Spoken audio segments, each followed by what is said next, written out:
Hi hello welcome to జాస్టార్ media. జాతీయ చలనచిత్ర అవార్డులలో సత్తా చాటిన తెలుగు సినిమా ఏకంగా 9 అవార్డులతో సంచలనం. 72వ జాతీయ చలనచిత్ర పరిశ్రమలో తెలుగు సినిమా సత్తా చాటింది. కేంద్ర ప్రభుత్వం అందజేస్తున్న ప్రతిష్టాత్మక నేషనల్ అవార్డులలో కొన్నేళ్లుగా తెలుగు సినిమా దూసుకుపోతుంది. గతేడాది 7 విభాగాల్లో పురస్కారాలు సొంతం చేసుకున్న టాలీవుడ్ ఇప్పుడు శనివారంన ప్రకటించిన 72వ జాతీయ అవార్డులలో ఏకంగా 9 పురస్కారాలు దక్కించుకుంది. ఈసారి జాతీయ పురస్కారాల్లో మెరిసిన తెలుగు సినిమాలు జాబితాను చూస్తే చిన్న చిన్న సినిమాలు, కొత్త నటీనటులతో పాటు సీనియర్ తారలు సైతం పురస్కారాలు సొంతం చేసుకున్నారు. శనివారం ప్రకటించిన జాతీయ చలనచిత్ర అవార్డులలో సత్తా చాటిన తెలుగు సినిమాలను ఇప్పుడు చూద్దాం.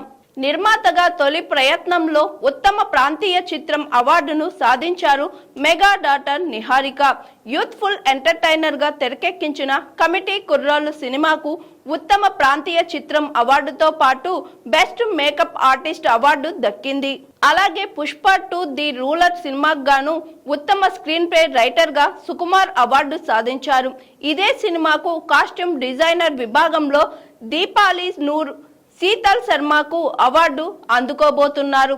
ప్రభాస్ హీరోగా తెరకెక్కించిన కల్కి 2898 AD సినిమా కూడా 72వ జాతీయ అవార్డులో సత్తా చాటింది. ఉత్తమ ప్రొడక్షన్ డిజైన్ తో పాటు బెస్ట్ హోల్సమ్ ఎంటర్టైన్మెంట్ మూవీ విభాగాల్లో ఈ సినిమా అవార్డులు దక్కించుకుంది. దుల్కర్ సల్మాన్ హీరోగా తెరకెక్కిన లక్కీ భాస్కర్ సినిమాకు ఉత్తమ మాటల రచయితగా వెంకీ అట్లూరి నేషనల్ అవార్డుకు ఎంపికయ్యారు.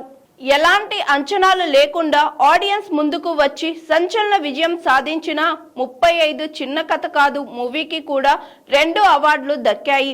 ఈ సినిమాకు ఉత్తమ బాలల చిత్రంగా అవార్డు దక్కింది. కీలక పాత్రలో నటించిన అరుణ్ దేవ్ పోతుల ఉత్తమ బాల నటుడిగా ఎంపికయ్యారు.